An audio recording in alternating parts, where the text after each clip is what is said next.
ژینگە پارێزی لە کوردستانی ئێران دەسەڵات یارمەتیدەرە یان ڕێگر سڵاوتان لەبێت و بەخێر بێن بۆ بەنامەی ڕۆژەف.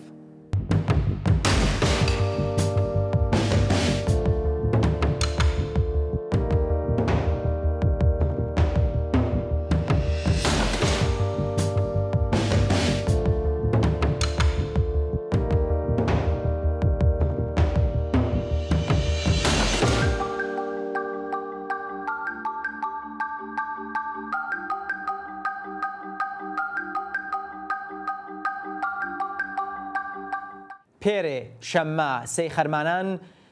لە کاتی کوژاندنەوەی ئاگری دارستانەکانی ئاوایی سەڵەسی لە باکووری مەریوان بەڕێز شەریف باجوەر و کاک حسین زادە لە ئەندامانی هەرە چالاکی بواری مەدەنی و ژینگە پارێزی مەریوان و ئەنجومەنی سەوزی چیا هاوکات لەگەڵ دوو کەس لە ئەندامانی دایرەی سەرچاوە سروشتەکانی مەریوان بەڕێزان ڕەحمەتی حەکیمی نیا و محەممەد پەژوهی لە ڕووداوێکی نادیار و گوماناویدا گیانیان بەخت کرد.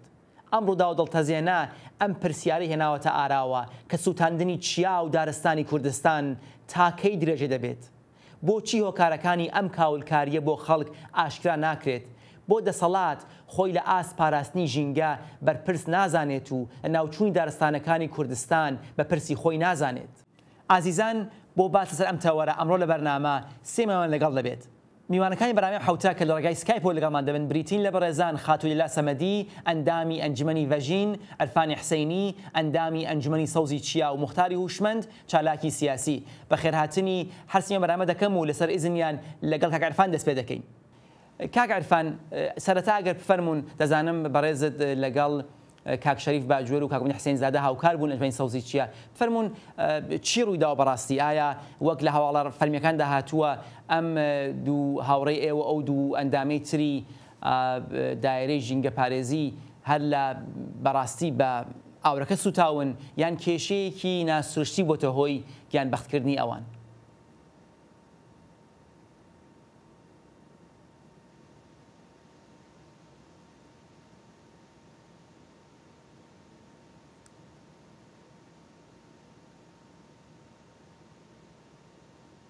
بەداخەوە من بەداخەوە دەنگی کاک عەرفان نایە، هیوادارم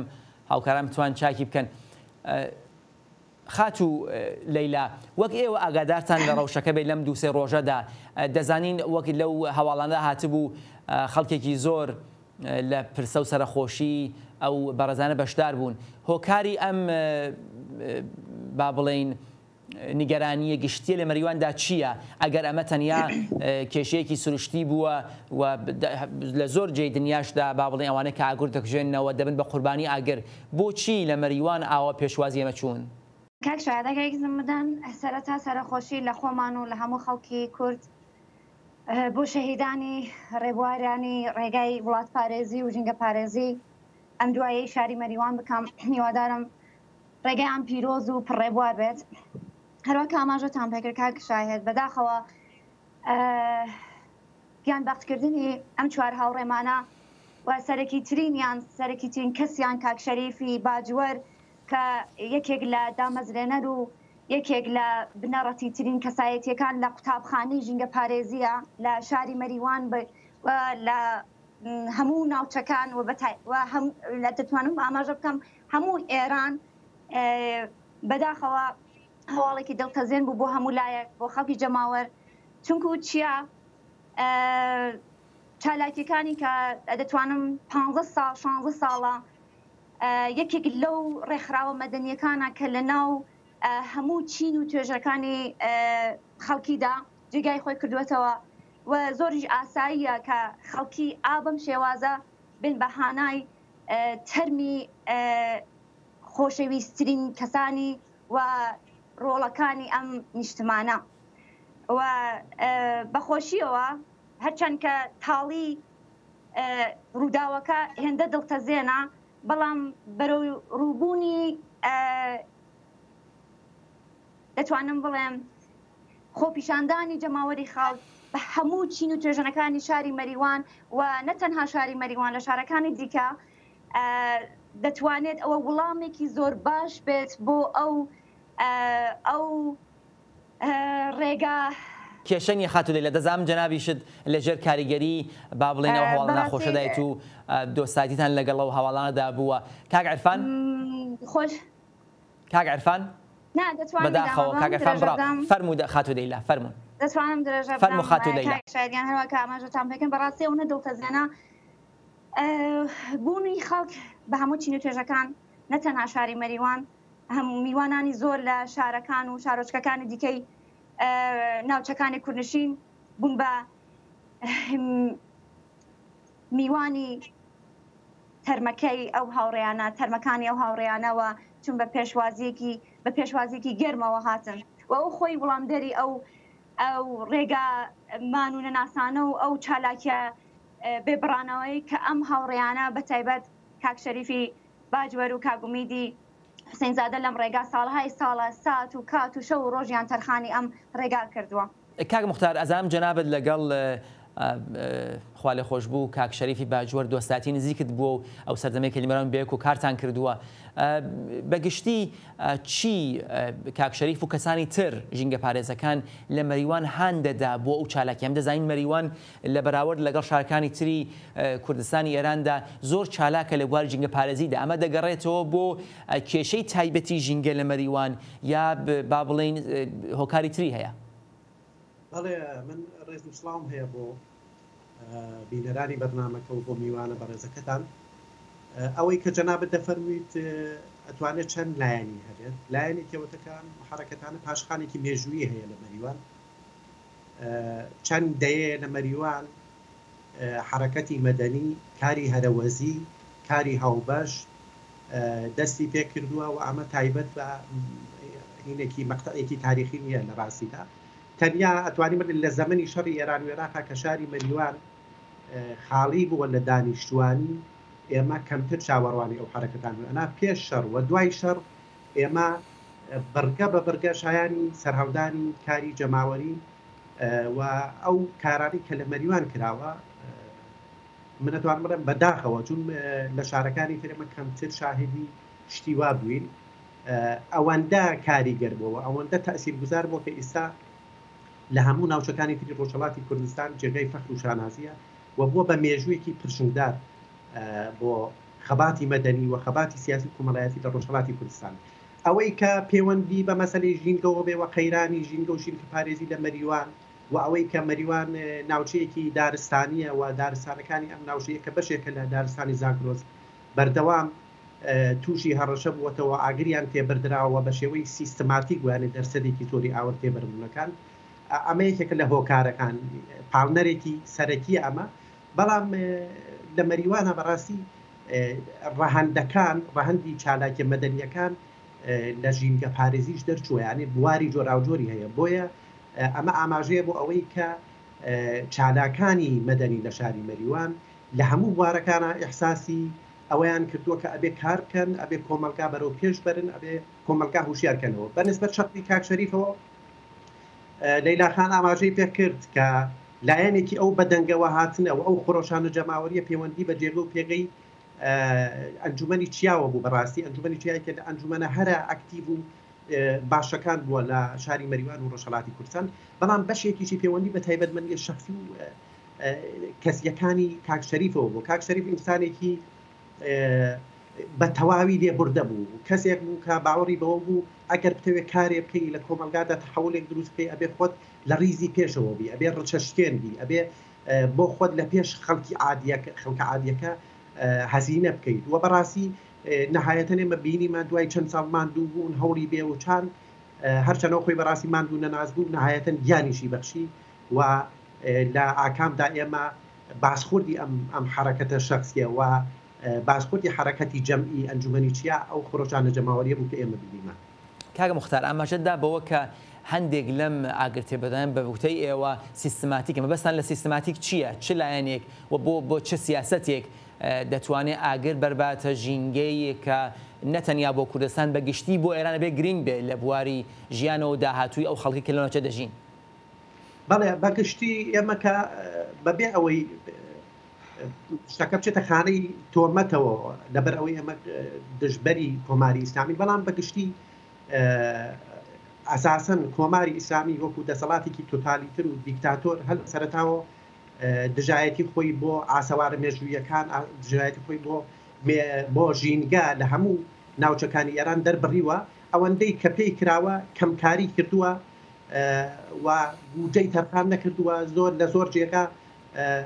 ئەم قەیرانە عەزیمەی کە ئێستا لە وڵاتی ئێرانی ئەیبینن قەیرانی ئاو قەیرانی وشک ساڵی هەموو ئەمانە پەیوەندی بە دەسەڵات و بە ناکارامەدی دەسەڵاتەوە هەیە لە ئێراندا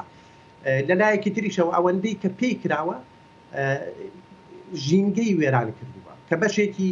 ئەم وێرانکردنە پەیوەندی بە سووتانی بەردەوامی چەندین ساڵەی دارستانەکانی زاگرۆسەوە هەیە لە مەریوانەوە هەتا ئیلام و هەتا سەرتر کە ئێمە ڕۆژانە شاهدی ئەمانەی بەتایبەت لە وەرزی گەرمادا کۆماری ئیسلامی ئەوەندەی کە تا ئێستا شت بڵاو کراوەتەوە و تقریبا ئەتوانم شتەکان تا حدێک وەکو شتی وەسەقی لێ هاتووە لە زۆر شوێن تەنانەت بینراوە کەسانی سەربەسپای پاسەران ئاگریان بەرداوە و ئەمە بە تەواوی ڕۆشن وەتەوە بۆ خەڵک هیچ شک و گومانی لەوەدا نەماوەکە سووتانەکە کاری کۆماری ئیسلامی و بەتایبەتی تر کاری نەهاری سپای پاسدارانە بۆچی کاک مختار بەشێکی ئەمە تەوجیهکردنی ئەمە لەلایەن ئەوانەوە هەرچەند بە شێوەی فەرمی نەبووە بە شێوەی نافەرمی لەم ناولا لەوانەیە پەیوەندی بتەن بە مەسایلی ئەمنیەتیەوە بە حزوری هێزی پێشمەرگە لە حاڵێکە چەند ساڵەوە پێش ئێمە شاهدی حزوری پێشمەرگەیش نەبووین شاهدی حزوری گریلایش نەبووین لە ڕۆژهەڵاتی کوردستان بەڵام هەر ئەم کارە کراوە لە ڕاستیدا نازانم بڵێم چییە تەنیا توانین بڵێن ماهیەتی نەگریسی کۆماری ئیسلامی ئەتوانێت ئەمە لەو ماهیەتە نەگریسەوە هەڵبڵێت ئەم جنایەتە کە دەحق بە ژینگە ئەکرێت زۆر چاکە خاتو لەیلا بەنسبەتی ئەو ڕووداوەی کە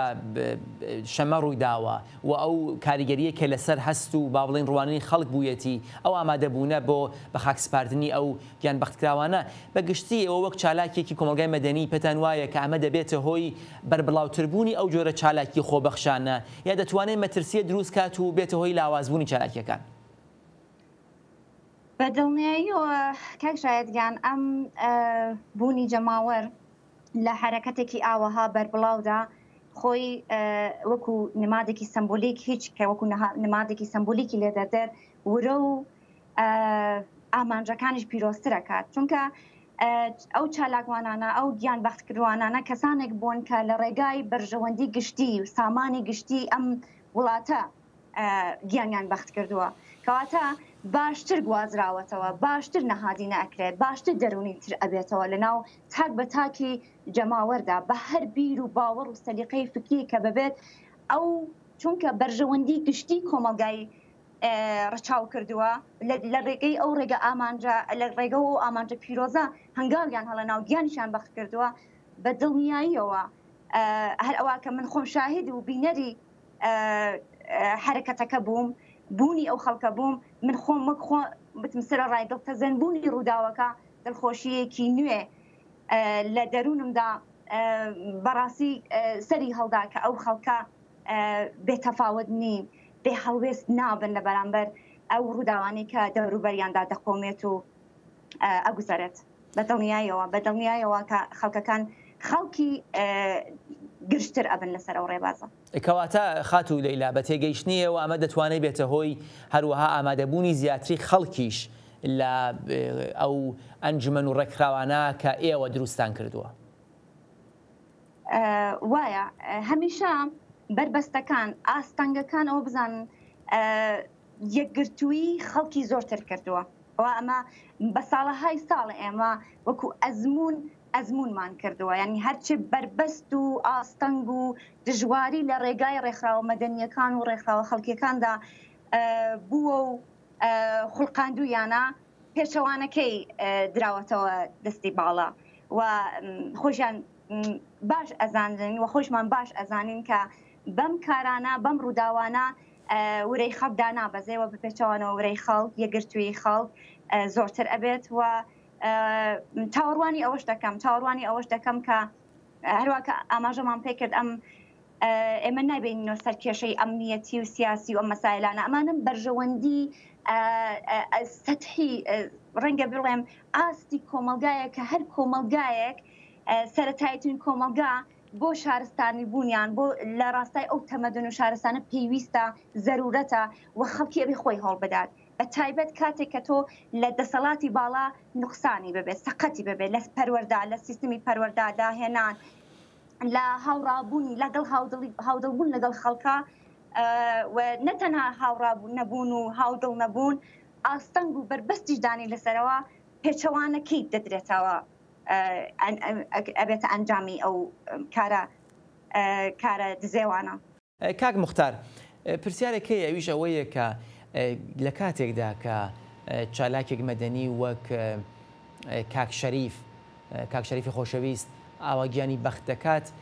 ئەمە ئەتوانێت خۆی گوشاری ئەمنی و ئاسایشی دروستکە بۆ کۆماری ئیسلامی بۆچی ئەگەر ئەو گومانە هەیە کە کۆماری ئیسلامی بە شێوازێک بە هەڵا بۆتە هۆی گیانبەختکردنی ئەو کەسە ئەمە چۆن لە منطقی ڕەفتار حکوومەتەکە دەگونجێت پرسیار ئەوەیە کە بوونی کەسێکە باسی ئاشتیخوازی دەکات تەواوی چالاکیەکانی لە چوارچێوێکی ئاشتیخوازاندا بووە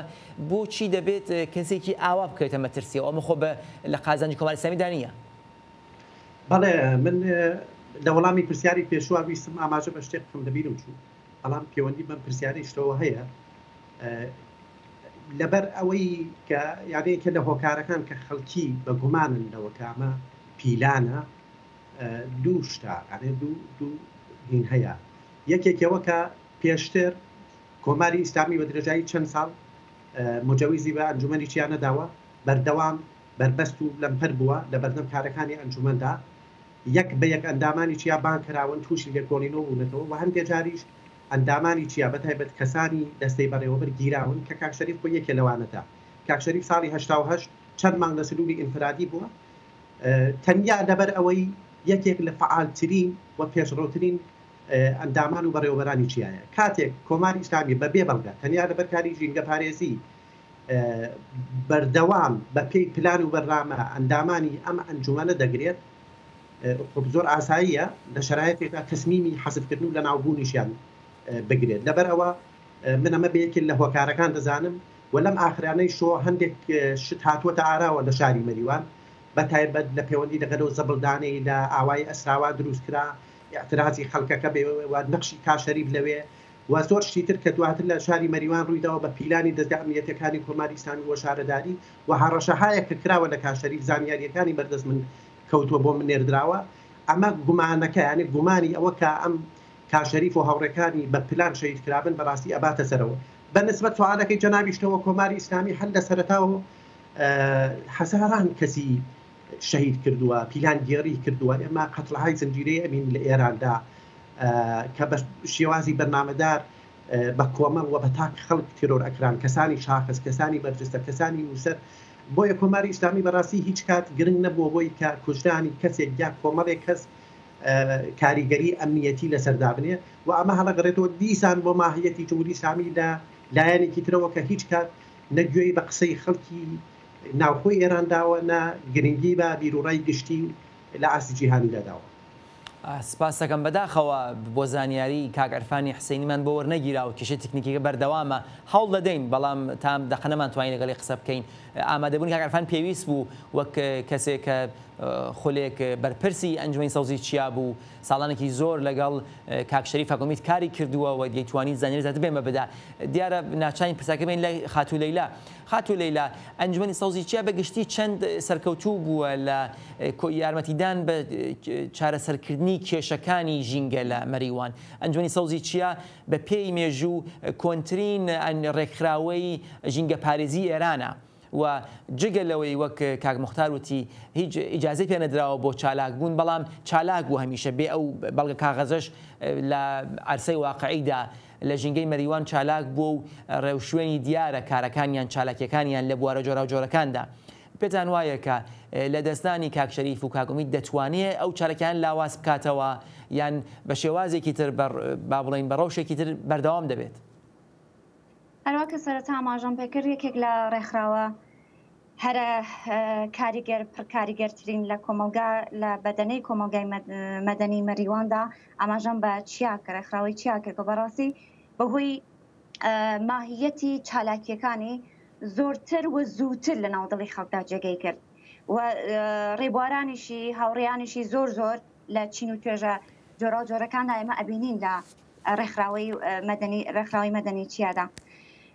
و ئەوەی کە سەرکەوتوو بووە ئێمە توانی ئەم سەرکەوتوبوونا بنینە لایەکەوە و ئاستەنگ و بربەستەکانیش بنینە لایەکەوە ئەبێ ئاوا هەڵی سەنگێنین ئەمان وەکو خۆیان وەکو ئینسانهایە خۆنەویست ماندوو نەناس کە وتم سات بە سات ڕۆژ و شەو بووە بە تایبەت لە وەرزی گەرما بەردەوام و ڕۆژانە شەو و ڕۆژی بۆ نەبووە ئاگریان بەرداوەتە دارستانەکان و ئەم هاوڕێیانە خۆنەویستانە بەرەو ئەو دێوەزمە ڕەشەی ئاگردا چوون ڕەنگە ئەمە وەکو خۆیان زۆر زۆر کاریگەریان هەبووە چالاکانە بەردەوام بوون و هەن بەڵام بەداخەوە ئەم ڕێکخراوە مەدەنیەکانە بە ئاماژە بەوە بکەین هەر لە سەرەتای بوونیانەوە ئاستەنگ و بربەست و دژواری هەیە هەتا مجەوەز دەکرن هەتا تێن بەرهەم دێن و لە درێژەی چالاکیەکانانە ئەم بربەست و ئاستەنگانە زۆرتر بێن سەرمایەی مادی و معنەوی ڕێکخراوە مەدەنیەکان بەگشتی و یەک لەوانش چییە هەمان خەڵکە هەتا قەتئەن زۆر زۆر بەرەوڕووی ئاستەنگ و گوشار و زەخت و فشار بوون هیچ لەلایەنی دەسەڵاتی باڵاوە ساڵانی یەکەمیش لەلایەنی خەڵکەوە هەتاکو مەشروعیەتی خۆی بەدەستهێنا هەتاکو ئەوەی کە دڵنیایی و متمانەی خەڵکیان بەدەستهێنا تا بەرەبەرە بەڵام بازم ئەبینی لە زۆر ڕەهەندەوە نەیانتوانیوە نەک ئەوەی کە نەیانویستووە بەهۆی کەمی وەکو فارسوتەنی مەوادی لازمێکی نییە لە بەردەستیانە تۆ دێوزمەیەکی ڕەشی وەکو ئاگرێکی زەبەلا ئەدرێتە دارستانەوە و تۆ بە کەمترین ئیمکاناتەوە بەروڕووی ئەو دێوەزمە ڕەشە بیتەوە و ئەگەر تۆ بیت بڵێ کە ئایا تا چەندێ سەرکەوتوو بوون سەرکەوتووەکەیان لە خۆنەویستی بووە لە مانوونەبوونیان بووە لە بەردەوام بوونیان نابووە بەڵام ئەوەی کە چەندێ توانی بێتمان بەرگری بکەین کە بەڕاستی دارستانەکانمان تیانەچێت ئەبینیت کە بە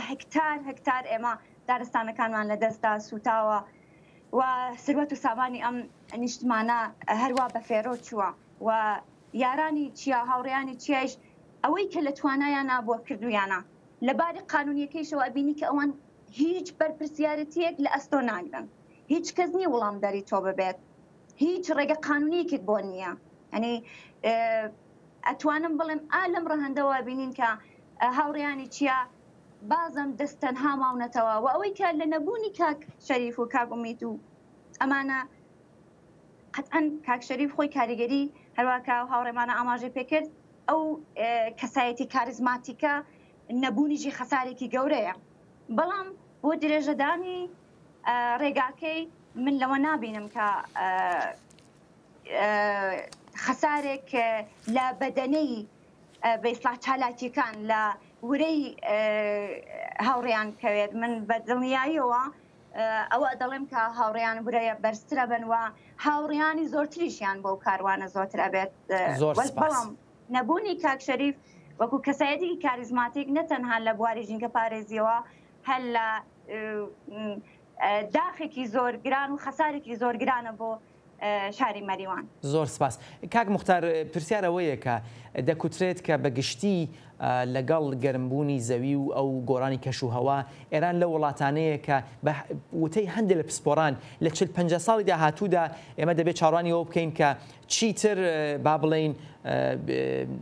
جێیەک نەبێ بۆ ژیان. ئەو مەترسیە چەند کوردستان تهدید دەکات ینی ئەگەر بەگشتی ئێران دەبێت بە وڵاتێکە ئیتر ناتوانین چاوەڕانی ئەو بکەین وەک پسپۆران دەڵێن کەسی تیا بژی 50 ساڵی داهاتوو وەک ئەوەی ئیمڕۆ دەژی چەند کوردستانیش لە ئەو هەڕەشەدایە بە پێی شتانەکە ئیسە دەبینی واتە لە مەریواندا. بەڵێ بەگشتی ئەگەر بەراورد بکەین لە ڕووی جوغرافیەوە لە ڕووی ئەو ژینکە تەبیعیەوە کە لە کوردستان هەیە یان لە ناوچەکانی تری ئێران کوردستان شوێنێکی باشترە بە پیترە هەم ئاوی زیاترە هەم شانسی بەردەوامبوونی ژیان لە کوردستانە زیاترە ئەمە من دیارەت متەخەسیسی ئەم بوارە نیم داوای لێبوردن دەکەم بەڵام بەگشتی ئەوەندەی کە من ئیطلاعاتی نسبیم هەبێت شانسی ژیان شانسی مانەوە لە کوردستانە زیاترە بەڵام ئەوەی کە ئەوەندەی پەیوەندی بە دەسەڵاتەوە بێ لێدانی ئەو چەند سەدە لە کوردستان چکە لەوەی تەقریبی بەدواوە بە هەندێک شوێنی سمبولیک بۆ نمونەکانی بڵ لەم ساڵانەدا ئاوەکەیشی دیسان کۆکردنەوەی و ئاوەبردننی ڕاکێشانی بۆ ناوچەکانی تر لەوانەیە لە داهاتوودا تقریبا دانیشتوانی و ناوچانە زیاتر زەرمەندکار هەر لەو ڕوانگەی خۆتانەوە کە دەفەرمووی لە ڕوانگەی سیاسیەوە نەژینگە پارێزی کە کاری جەنابەت نییە ئەمە چۆن دەتوانێت کاریگەری هەبێت لەسەر گەلی کورد لە ئێراندا واتە خراپتربوونی ڕەوشی ژینگە و ئامادەنەبوونی دەسەڵات بۆ یارمەتیدان بە خەڵک و ژینگە پارێزان بۆ چاککردنەوەی خراپیەکان یا لانیکەم کەمکردنەوەی خێرایی خراپبوون چۆن دەتوانێت بێتە هۆی با بڵێن دژوارتربوونی ژیانی خەڵک وە قوڵتربوونی ئەو ناکۆکیە کە لە لێوانی خەڵک دەسەڵاتدا هەیە بەڵێ ئێمە ئەبێم شتە زیاتر گرێ بدەین بەهینەوە بەڕاستی گرێ بدەین بە مانەوەی دەسەڵات یا بەردەوامبوونی دەسەڵات لە ئێراندا دەسەڵاتی کوماری ئیسلامی مەنجومە تاکو ئیستاش ئەوەی کە ڕووی داوە لە حوزەی ژینگە و ژینگە پارێزیە لە ئێران بە کوردستانیشەوە بۆ نمونە لە ئورومیە کوردستانە ئیترێن بە دەریاچەی ئورومیە بینی کەچی بەسەر هاتووە و زۆر شتی تریش لە کوردستان ڕوویداوە بەداخەوە لەوانەیە باز نەکرا بێ حەجمەکەی ئەوەندە دەبێت ئەگەر کۆماری ئیسلامی بەردەوام بێ و بەم ڕەونە بڕواتە بەرەوە دیسان مەسەڵەن تەحریم و ئەمانە بێتە ئاراوە بێگومان ئێمە لە داهاتوە تووشی قەیرانی هەرە گەورە ئابین لە حوزەی ژینگە و ژینگە پارێزیە لە ئێران ئەگەر گریمانەکەیش ئەوە بێت کە لە داهاتووە ئەم ڕژیمە نەمێنێت ڕژیمێکی تر بێتە ئاراوە دیسان چەندین دەیەخایەنە ئەمە قسەی من یە قسەی محسنی ڕەنانیە ئوستادی اقتصادی دانشگای ئیسفانە کەسێکی زۆر مهم و شارەزای ئەووارەوە لە بێژە هەموو شارانەدا ساڵانێکی زۆری ئەوێ بۆ ئەوە کە قەرەبوو بکرێتەوە یانێ بە پلانی تۆکمە کە دیسان لەو سوورەتیشدا شانسی ئەوە کە دەسەڵاتێک بێتە ئاراوە منسەجم بێت تەمەرکوزکان لەسەر ئەمشانەوە پلان و بەرنامەی هەبێت دیسان کەمە بەگشتی قەیرانەکە بەرۆکی خەڵکی کوردستانیش ئەگرێت تەنیا ئەتوانی بڵین هیوادار بین کە بە پێی ئەو بەراوردی کە لە ئەوڵەوە کردم لە کوردستانە مەجال زیاتر بۆ ئەو خەڵک بمێنێتەوە و دواتر دەرفەتی هەبێ ئەو خراپیانی کە تای سەرڕوویداوە چارەسەری بکات خاتو لەلاو پرسیاری کۆتایی لە بەڕێزت پرسیارەوەیە کە ئێوە لە با بڵێن خۆتان لە ڕێکخراوەیەکی کولتوریە کار دەکەن لە کۆمەلگای مەدەنی چەند بەڵام ئەو بەیاننامەی کە بڵاو بووتەوە بە نسبەتی ئەو ڕووداوە لەلایەنی کۆی ڕێکخراوە مەدەنیەکان لەوانە ڕێکخراوەکەی ئێوەش با بڵێن نووسراوە چەند با بڵێن هیوادارن کە دەسەڵات وەڵامدەری ئەو بەیاننامەی ئێوە بێت و ئامادە بێ ڕوونکردنەوە بدا سەبارەت بۆی ڕووی داوە وەک هەنگاوێک بۆ ئەوە کە لە داهاتووشدا بە نسبەتی ژینگە بەرپرسیارتر بێت ڕەنگە بەشێک لە وەڵامەکەی لەو شرۆڤانەی کردمان دێتەوە سەرەوەی کە ناومێدیە بەڵام بازم ئەمە هەر هیوادارین چونکە ڕێکخراوە مەدەنیەکان بەگشتی بە تایبەت لە کۆمەلگایەکی وەکو کۆمەلگای ئێمە هەمیشە هەوڵی داوە کە نێوانی خەڵک و سیستەم بێت یعنی هەوڵ بدا یعنی لە فەزایەکی زۆر ئارامترە بتوانێت کە پێداویستیەکان نیازەکان ڕووداوە دڵتەزێنەکان ناخۆشیەکان ئەشتە نەگریستەکانی کە کۆمەلگا ڕوودەدات هەمیشە ڕێکخراوە مەدەنیەکان پێشقراوە بوون بۆی کە ئەم دەنگە بگوازێتەوە بۆ سیستەم و هەمیشە ئەم کارە کراوە لەلایەنی ڕێکخراوە بە تایبەت وەکو خۆم دانیشتوی شاری مەریوان و لەم ڕەهەندەوە لە نزیکەوە هەم ئەم هەوڵە دراوە بەڵام دەتوانم بڵێم بەداخەوە دا ئێستا بۆ هیچ ڕووداوێک و بۆ هیچ کارێک و بۆ هیچ بەیانیەکی ئێمە هەنگاوێکی ئۆتۆمان نەدیوە بەڵام دەتوانم لە کۆتایی بڵم هیوادارم ئەم جار دەنگی خەڵک ببیسن زۆر سپاسدانەکەم کاک مختار پرسیاری کۆتایی بۆ جەنابیشتان ئێوە چی ئێوە بەگشتی هیوادارن کە ئەمە ئەم ڕووداوە گیان بەختکردنی کاک شەریفی باجوور کاک حسێنزادە ئەو دوو هاوڕێتر ببێتە هۆی گۆڕانێکی جددی لە شێوازی ڕوانینی دەسەڵات بە کۆمەلگا و با بڵێن داخوازی کۆمەلگا دەسەڵات من پێم وانە کاریگەریەکی لەسەر ئاڵۆگۆڕێک لە ڕوانگەی دەسەڵاتدا یا لە بەرخوردی دەسەڵات لەگەڵ ئەنجومەنی چیا و باقی ئەو ئەنجومەنانی کاری مەدەنی و فەرهەنگی دەکەن پێ بێت بەڵام دڵنیام لەوەی کە شەهیدبوونی ئەم چەند ژینگە پارێزە بەڕێزە توانووی خەباتی ژینگە پارێزی و مەدەنی لە ڕۆژهەڵاتی کوردستانەوە بەتایبەت لە شاری مەریوانی گەرمتر دەکات ئەوەندەیش ئێمە ئاگادارین لەو چەند ساڵەدا ڕۆژ بە ڕۆژ گرتنەکان چوزانم ڕاوەدوونانەکان بربەستەکان وەکو میوانی بەڕێزیش ئاماژەی پێکرد هەمیشە کاریگەری پوزتیڤیان لەسەر حرەکەتەکان بووە و حرەکەتەکانیان بەرەو ڕادیکاڵ بوون بردووە و دیسان وەکو میوانەکە ئاماژەی پێکرد ئێمە بە بەراورد لەگەڵ ساڵانی سەرەتای بۆ نمونە ئەنجومەنی چیا لەگەڵ ئیستا بە هەزاران کەس لە شار و بوون پەیوەست بوون بەم ئەنجومەنە ئاگر هەیە من هەرخودی کاکشەری باسی کردووە بۆم لە قسەکانەکە ئەمان کرد بۆ نمونە ئاگر بۆ چەند هەزار کەسی خۆبەخش بەشداری کردووە لە کوژانەوەیە لەماوەی ئەمە انقلابە ئەمە شۆڕشە بەڕاستی وام شۆڕشە پێشبینی ئەکرێ بەردەوام بێت یادی ئەو بەخێر زۆر سپاس لە هەردوو میوانی بەڕێز خاتوو لەیلا سەمەدی و هەروەها بەڕێز مختاری هوشمەند و داوای لێبوردن هەگەرفانی حسەینی کە نەمانتوانی لە خزمەتدا بین و ئێوەی ئازیز کە تا کۆتایی بەرنامە لەگەڵمان بوون تا بێ گەیشتنەوەیەکی تر ژیانتان پڕ لە شادی و سەرکەوتن.